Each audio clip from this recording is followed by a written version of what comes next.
અમદાવાદના સાણંદ ખાતે ગ્લેડ 1 રિસોર્ટમાં પોલીસની આખી ટીમ ત્રાટકી હતી. અહીં બાતમી મળી હતી કે દારૂની મહેફિલ ચાલી રહી છે. જો કે આ બાતમી સાચી પડતા પોલીસે લગભગ 100 જેટલા લોકોને પકડી પાડ્યા હતા, જેમાં ઘણા લોકો હાઈ પ્રોફાઇલ સામેલ હોવાની જાણકારી મળી રહી છે.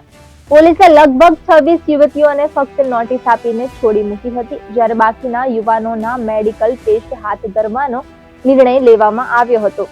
માહિતી અનુસાર પોલીસને બાતમી મળી હતી કે 100 જેટલા યુવક યુવતીઓ સાણંદથી લગભગ 8 થી 9 કિલોમીટર દૂર ગ્લેડ 1 નામના એક રિસોર્ટમાં દારૂની મહેફિલ માણી રહ્યા છે. અહીં દારૂ પાર્ટી ચાલી રહી હતી, જેમાં પોલીસની ટીમ ત્રાટકતા અફરાતફરી મચી ગઈ હતી. મળતી માહિતી અનુસાર રિયલ એસ્ટેટ સાથે સંકળાયેલા પ્રતિક સંઘવીની બર્થડે પાર્ટી ચાલી રહી હતી, જેમાં ઘણા લોકો દારૂ પીધેલી હાલતમાં પકડાયા હતા. પોલીસની આ કાર્યવાહી મોડી રાત સુધી ચાલી હતી, જેમાં તમામને પોલીસની ગાડીઓમાં બેસાડીને પોલીસ સ્ટેશને લઈ જવામાં આવ્યા હતા.